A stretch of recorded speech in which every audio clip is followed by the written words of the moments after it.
Hey there, welcome to Mad Mel's Mic. Thanks for joining me.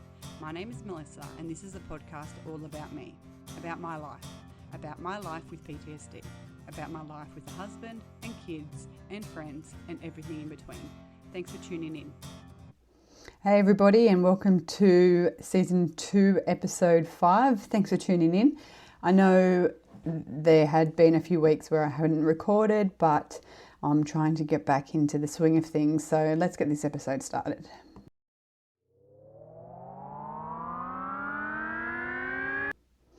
March already, isn't it insane to think that we're already a quarter of the way through this year? Time's just flying.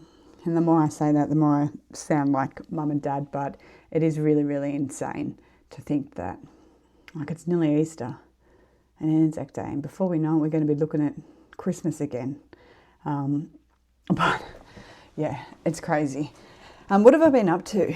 It's been another big week since I last recorded. We had Rory's 18th birthday party on the weekend, which was really good. We had lots of family up and things like that. And I was actually taking Mackenzie and my niece into town one night, and a song came on and my niece loved it and I loved it too. So it's going to be this week's Song of the Week. So let's have a listen.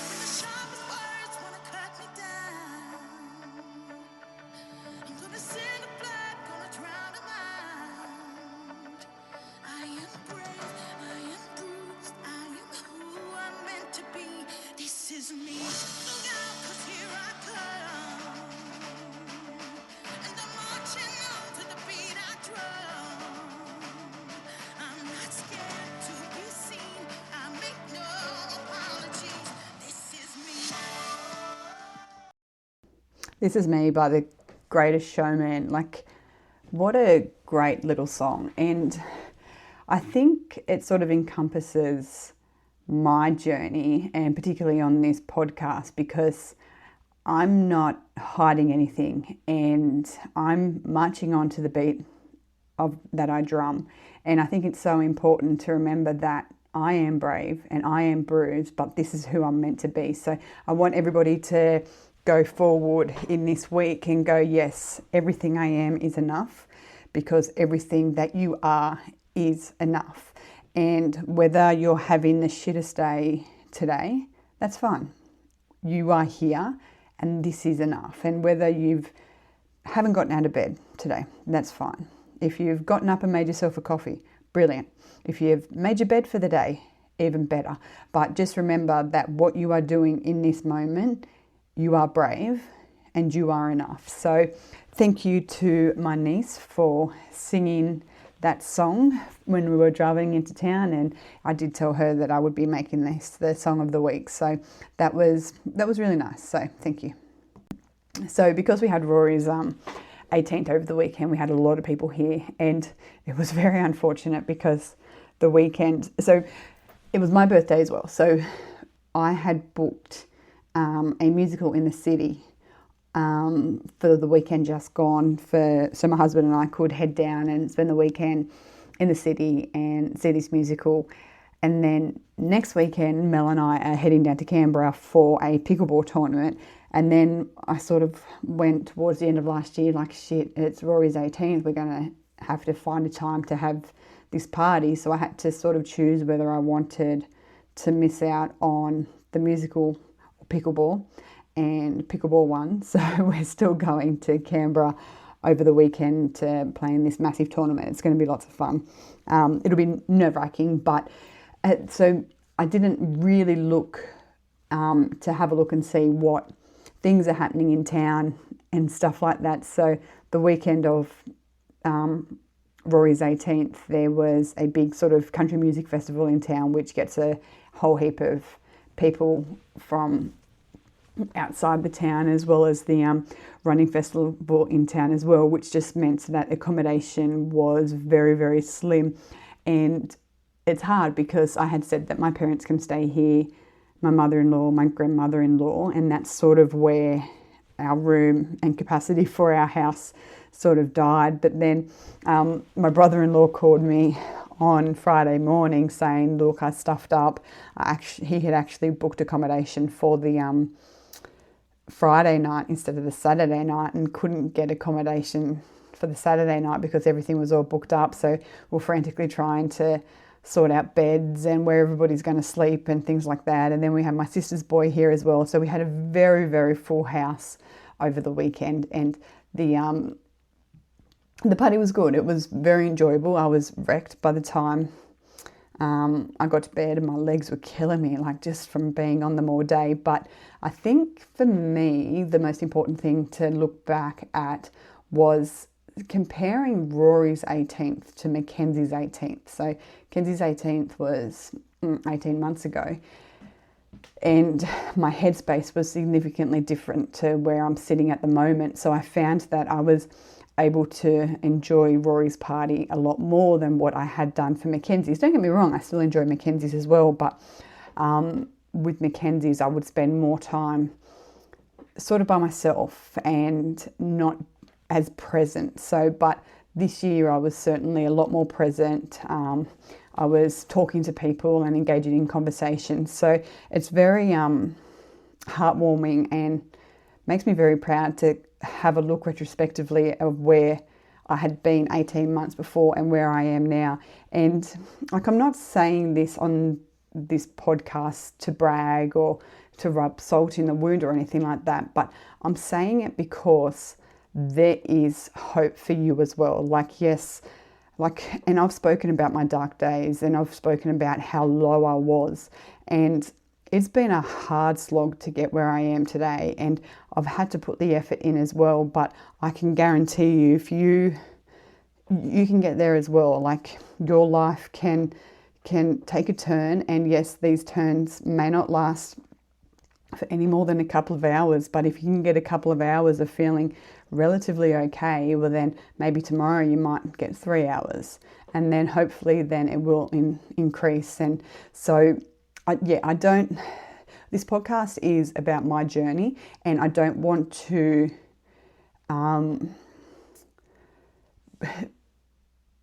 water down my story for the sake of appeasing listeners. And I don't think that would be a fair reflection to myself, and I don't think that's fair on my listeners, because you guys are hopefully looking at my journey and going, shit, you know what, I can do this, I've got this. I've known Mel during those times when she was really, really dark, and I know a lot of you listening have known me through hospital stays and when I have been at my lowest.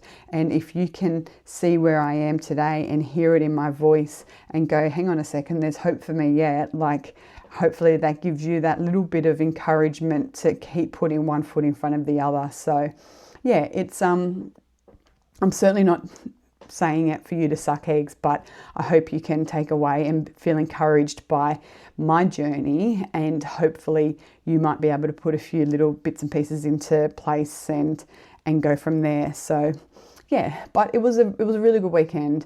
Mum and Dad came and stayed for a little while. So they've just left, so the house is to myself. The girls and I played in our basketball semi-final. How does it go? Semi-final, final, then grand final. Yeah, so we played in the semi-final last night. It was a do or die, so I think we came third in the comp. And the game was good, but it was a little bit disappointing because the team we played against, given it was semis, only had 4 players, and they were just disheartened. And when I'm playing a team like that, you sort of match their energy, and they were defeated, and yes, we won, but it wasn't a very victorious win. So but look, I'm really enjoying playing with the girls, and Mum and Dad were there as well. And so before I left home, I was like taping my ankle. So I always tape my ankle first, and then when I got to basketball, I put an ankle guard on both ankles. And Mum's going, gee, it takes you a long time to get ready. And I said, yeah, it does. I said, but I prefer to spend that extra time getting ready and strapping everything up, in opposed to spending another 6 weeks in a moon boot. So Cliff had his final last night, or semi-final as well last night. They had come second on the draw, so they lost last night but got a second bite of the cherry, so we had to play next week. But his twinged his ankle yesterday, so hopefully he's all right. He'll go see a physio this afternoon. But yeah, there's been a lot going on, and a lot of the stuff that's going on I can't actually articulate in this platform, but I just want to say that it's been very anxiety-provoking, and that's been something difficult to navigate. So I think this is probably the biggest sort of life shit that has happened since I have come off my antidepressants. So, and it's been very reassuring, however testing, to see how I have handled my mental health during this time as well. And like, I've been really busy. Like, I just feel like we haven't stopped. Like, I hardly got time to watch Below Deck or maths, and these things are important. Like, it's important for me sitting down and watching Below Deck, and it's just trash. Like, it really, really is just trash. But that's sort of my reset. It's my downtime. It's like when I go to bed at night, like a lot of the times, it hasn't been the last couple of weeks, but I will sort of say goodnight to everybody about 8:30, have my meds, go have a shower, and then hop into bed and read. And that's just my downtime. That's my alone time. That's where I think I'm turning in. Like, I've always been a very big extrovert. Like, I would always draw energy from other people and things like that. And I'm not sure if that's sort of changed in the last little bit since my injury, and I'm now turning more into an introvert, and drawing my energy from being by myself, or if it's just I've had enough of people and this is my time to decompress and things like that. So hopefully in the next sort of coming weeks we can I'll be able to have time to sit and watch my trash, because I really do enjoy it. Like, and I remember one time in hospital, I think it was only my last hospital stay last year, and I was watching the TV show Hoarders, and that's just disgusting. Like, if anybody's seen it, you will certainly understand, like, people just hoarding, like, insane stuff. I remember there was this one episode where this dude was hoarding rats, like domestic rats, and they had chewed through the walls and everything. And like he couldn't live in the house because it was like thousands and thousands and thousands, like, and I'm not exaggerating, these rats. And like, he was like the Pied Piper, like, it was insane. And I remember one of the nurses coming in going, "Oh, hey Mel, how you doing? What are you watching?" And I said, "Oh, Hoarders." And she goes, "Oh, that's a fair show." I said, "Look, I look at it and go, I am not that fucked up. Like, yes, I'm bad, but I'm not that fucked up." And she goes, "That's your mindfulness." So I look at my trash TV shows as my mindfulness, because it's my resetting. And for mindfulness, we don't have to be doing different types of breathing and stuff like that. It's just whatever gets you in that moment. So for me, part of my mindfulness is pickleball, because if I'm playing pickleball, I'm not thinking about anything else. Basketball is, for me, a sort of hit and miss in terms of it. If it's my mindfulness, I think it depends on where my SUDS is sitting at the time. And last night, my SUDS have been up there for me. So say a month ago, my SUDS were probably sitting at a 2, maybe a 3. But in the last couple of weeks, they've sort of risen. I know last week at basketball, the week before, they were probably sitting at about a 7, maybe an 8. But I think I went into basketball last night sitting at about maybe a 6.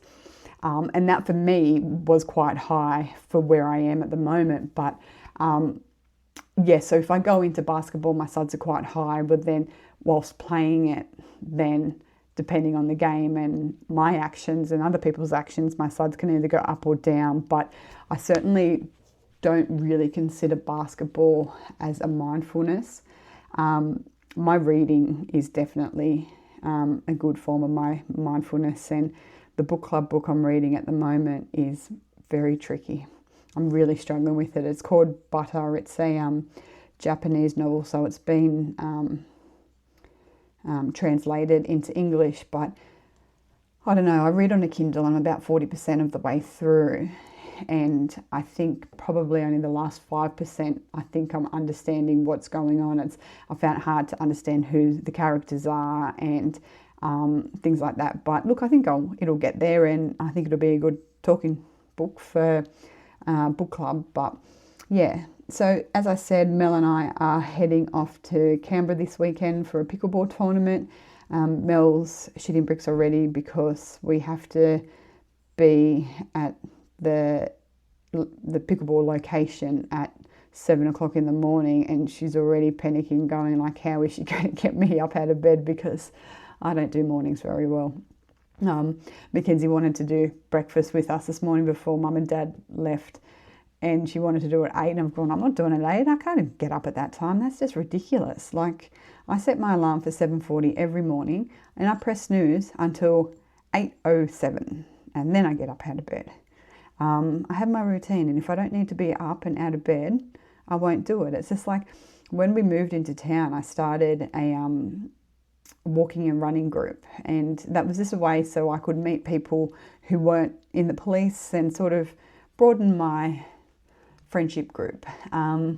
So I started that, and I just went to a farewell not that long ago from one of the ladies who sort of did a lot with the running group and helped me out, and they're all saying to me, oh, come for a walk in the morning, Mel, blah, blah, blah, blah, blah. And I said, oh yeah, what time do you go? And they've gone 5:45. I went 5:45 a.m. They've gone, yeah. I went, yeah, I ain't going. Like, I don't have any need to be up out of bed at that time, so I don't do it. And like, I know they would love for me to get there, but I need to look after myself too, and I don't. Like, I've spent nearly 20 years getting up out of bed for those stupid shifts. And that's not where I am at this point in my life, and I am not a morning person, so I'm not going to be putting other people under that pressure of having to deal with me in the morning. But I think Mel's already panicking about me having to get up at that time of the day. She's more of a morning person than I am, so it's going to be interesting. But I know I continually say every week I'm going to be more present on my social medias, and this last couple of weeks, and I know it's not an excuse, because the premise of the social media and the podcast is for me being me at that time. But I definitely will do some TikToking and put some reels together when we're down in Canberra. I'll put some photos up of Mel and I in our matchy uniforms. So yeah, look, I'm really looking forward to the weekend. I'm a bit nervous. This is our first proper rated